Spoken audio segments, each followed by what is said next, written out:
Hello, how are you doing? And welcome in to Baldur's Gate 3 character creation with a slight difference because we let the dice decide all of our decisions when it comes to what our character ends up looking like, being like, and everything about them. It's a lot of fun. I've done it a few times. We've had such a variety of characters that it's so much fun just to see how the process unfolds, and I really enjoy trying to make up a backstory that makes sense for what the dice decide. So if it sounds like fun, stick around. Please don't forget to leave a like, subscribe, do all the things that YouTube tell you to do to make a video interesting, and please don't forget to comment. Shout out to Asian Diva aka Dave for being first last time. It doesn't get you anything except, I don't know, it got you a shout out on the video. Is that a thing? I don't know. Okay, let's move on. So starting with, we're going to choose the race of our character, which is this one here, and we get to choose between 11 different options for a race, which is already a lot, but let's the dice decide. Number 8. Oh, we're going for a halfling. Oh, we have never done a halfling before on this series. Oh, this is exciting. Okay, so halflings come with the bonus of being 7.5 meters per turn, which isn't that far, but they are lucky. So when they roll a 1 for an attack, roll, ability check, or saving throw, they're allowed to re-roll, which is great. So like nat 1s aren't as big of a problem for halflings, and they have the advantage on saving throws when they're frightened because they're brave. I love that. Okay, we also get to choose a sub race. I always like it when characters have sub races because it gets to tell us a little bit about them and their background. Okay, so they're a Lightfoot halfling. Stealthy but social, these halflings travel all over Faerun to make names for themselves. Oh, they're naturally stealthy. They have advantage on stealth checks. Okay, so it'd be really good if we get a rogue here, but there's just no guarantees that that's how the dice are feeling. But there are 12 options. Let's see what it's going to give us for our halfling. Number 12. Okay, they're going to be a wizard. Oh, that's interesting. Okay, that's interesting. So wizards master the arcane by specializing in individual schools of magic, combining ancient spells with modern research. Okay, so we do now get to choose their cantrips and everything. So we are just going to delete them all out.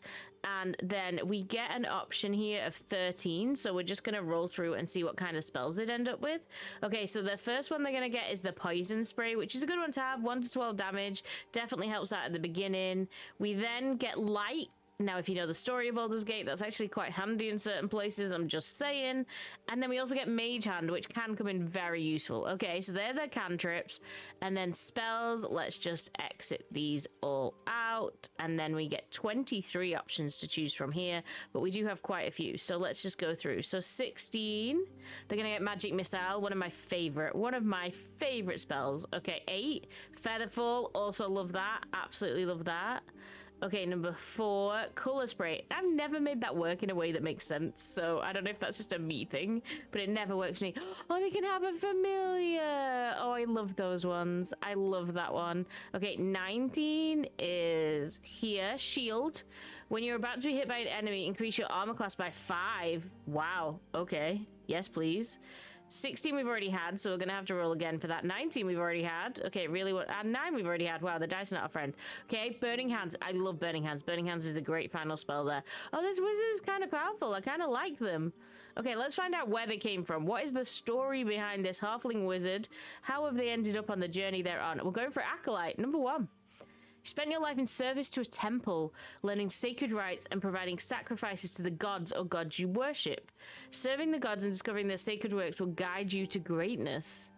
Okay, so they're a socially stealthy wizard who's spent their life up until now in a temple. Okay, do you know what? We're just gonna go with it. Okay, so we're gonna clear this out as well. We always do this just to see what kind of character they turn out to. Okay, so we're only getting 2 in strength. That sort of makes sense for a halfling, I'm not gonna lie. Okay, and then we get to add 4 to dexterity, which will work well with the stealthiness. Only 2 to constitution. Again, kind of makes sense for a halfling. Only 2 to intelligence, which is a shame. Kind of want them to be smart. Oh, but they get 2 to wisdom, which always comes in handy. And then let's see their charisma. Oh, they're only getting a 1. Okay, this is fine. We still have 12 points left, so we get to go through the run again. So they get a little bit stronger, which is nice. They get a little bit more dexterous, which is nice. Oh, okay, so it wants us to give full to constitution, which we've done. And then, yeah, intelligence is getting that last point. Okay, so they're quite dexterous. That's actually a good score of constitution. Intelligence, charisma is a problem, but we're just gonna go with it. We also get to choose these ones, so they're out of 6 as well. So they are gonna get it in constitution. Okay. And they are going to get it in dexterity. That's good. Oh, that's a good bonus. Okay, so that puts that up to 16. Okay. And then their skill proficiencies, again, we don't let the game decide. We always do it for them. They're going to get 2 of these. So we're going to get it in Arcana. That sort of makes sense if they've been in a temple, I guess. No, I don't know. History makes sense for a temple. History makes sense for the temple. The Arcana, I mean, they're a wizard. I guess that makes sense. Okay, and then the prepared spells, out of all these ones that we've got, they've got 6 options. Which one are they going to have prepared? They're going to have Colour Spray, which is the one I like the least. And they're going to have Featherfall, which is probably quite handy, to be fair. Okay, and now we get to the fun part, or my favourite part anyway, which is the appearance. As I said, we've never done a halfling before, so I do find this quite interesting. So let's see how they turn out. I wonder if they've got different options in the game choices to other races. So let's have a look. Okay, so they've only got 2 body types. Normally they have 4, so that's interesting. Let's go. Okay, so we're going for body type number 2. Okay, and then there's always 3 options in the identity, so let's give a go with that. Okay, and we're going for number 2. So we're going to female, okay. And then there are 8 voices that we can choose from in the game. Again, the variety in this game is great. Okay, so we're going for voice number 2. Let's hope the locals are friendly. Okay, okay, and then we have 6 different faces we can choose from. Okay, they're going for number 6. Okay.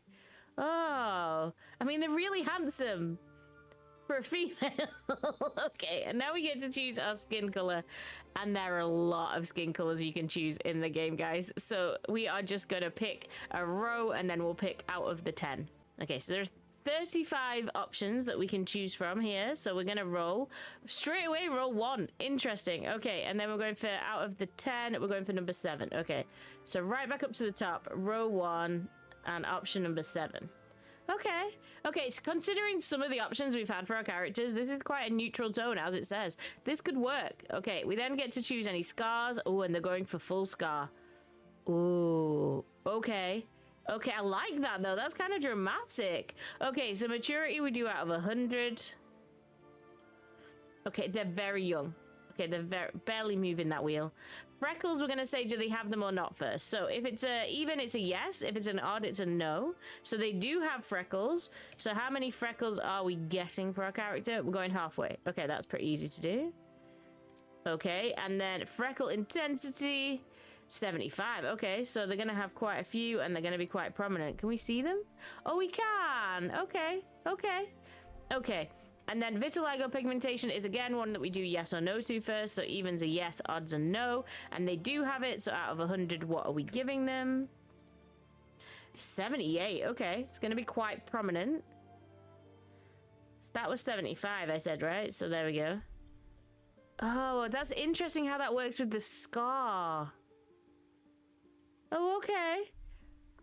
Okay. I think they're looking good so far. I think they're looking good so far. Let's go on to body art. Okay, so there is a lot of tattoos that you can choose from, and we need to go through and pick which one. So again, we do rows, and then we do out of that row. So there are 12 rows altogether for the tattoos.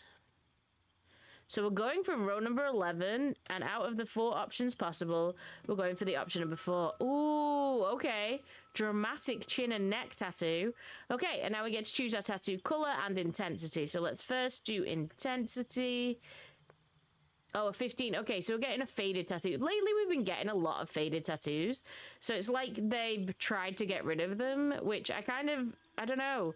It's like, is it a tattoo that marks them as the temple? Like, what? How does this fit with the backstory? Okay, we're going row 1.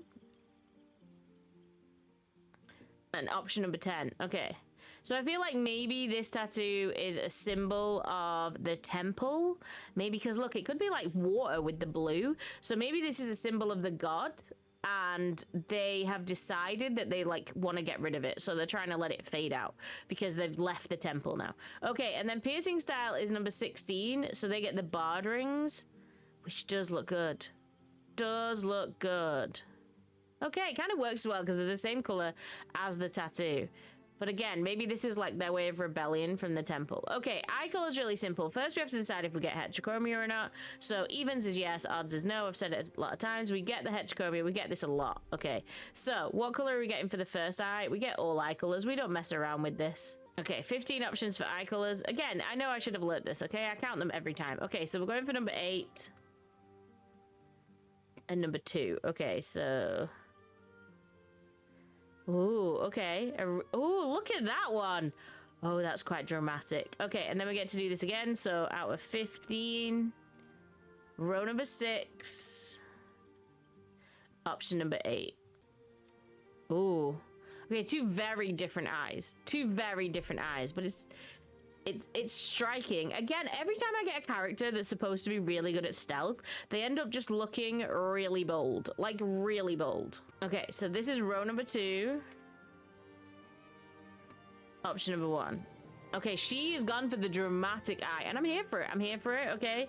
Now we get to choose our options out of 100. Have I gone on about how much I love the variety and the choice you get in BG3 character design? That's basically what this entire series is. I don't know if anyone else cares about it as much as I do, but it's just like a representation of how amazing I think it is the variety you can get. Like, look at this lovely halfling that we've got going on here who is chilling with the most interesting look that I would never have picked. Like, I wouldn't come up with this. So I think it's great that we use the dice to make sure we're getting to see all the possible options the game is giving us. Okay, so we're going for row 2, option number 8. Okay, so we lost a bit of the color of it, to be fair, in the intensity, so it's less dramatic than it was. Okay, but we still like it. And now we get to do lip tint, very similar process. Again, you get to go through, so we're getting a 66 on a tint intensity. We keep getting high intensities on the lips. It's like the lips is the feature that this series chooses to want to focus on. Yep, because we're going 95 with our metal tint. Okay, this is gonna be powerful. Are we getting a high glossy as well? I mean, that's quite a high glossy as well. Okay, okay, they're making a statement. I mean, I get it. I kind of get it, because they're a female halfling who has a lot of, shall we say, masculine features. So maybe they're just going to try and be like, hey, you know what? Look at me. Okay, so we're going for, oh, we're sticking with the pink color as well. Okay, okay. I mean, it's a bold choice. I'm not going to lie. I think it's a bold choice, but we're going with it anyway. Okay, hair is the big one. Okay, this can make or break a character, as I found out the many times I've gone to make this. So let's see what our halfling wizard ends up with for hair. There are 23 options for hair, so we are going to be using row number 16, and it's going to be option number 2. Okay, bear with me, guys, while we find this. So 1 2 3 4 5 6 7 8 9 10 11, 12, 13, 14, 15. Okay, so this is row number 16, option number 2. Oh, okay. Oh, like, why can we not just have stealthy hair for our stealthy characters?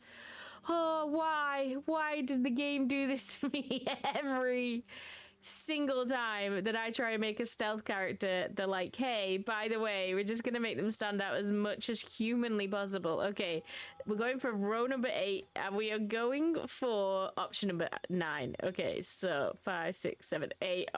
Okay, okay. I mean, it's not a look I'd have gone for, but we're just gonna let it go. Okay, so we want all highlight colors, obviously, but let's choose our highlight intensity here out of 100. 89. We keep getting high numbers on this roll today out of 100. Okay, so the highlights are gonna be really prominent, so this color is gonna matter. Okay, let's see what we get. Okay, so there's 17 highlight options. Row number 4. I am so nervous. Okay, row number 4, option number 4. Okay, at least it's in the same family of colors. Wait, is it the exact same color? Oh, I mean, it's close, right? Like, it's just pink and purple. I mean, it's a look. Okay, and then graying. We get to choose our graying intensity as well. This could change everything still. Okay, we're going for option number 50.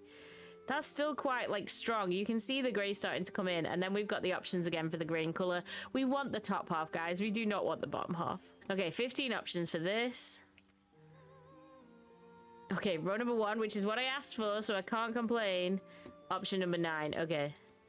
Yeah, that just keeps it kind of just normal looking. Okay.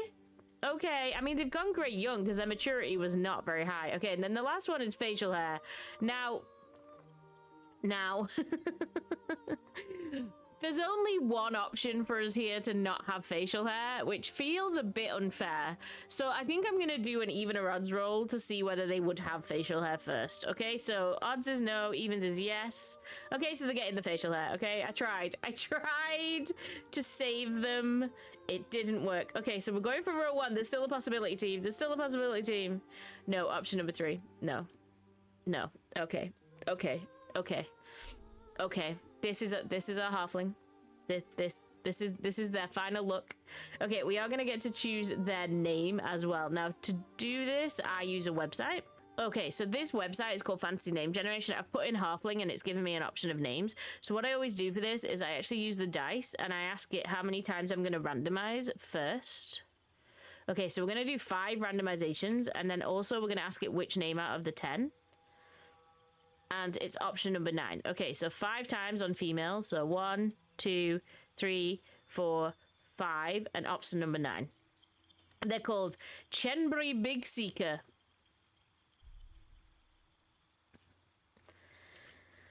Chenbrix Bigseeker is their name.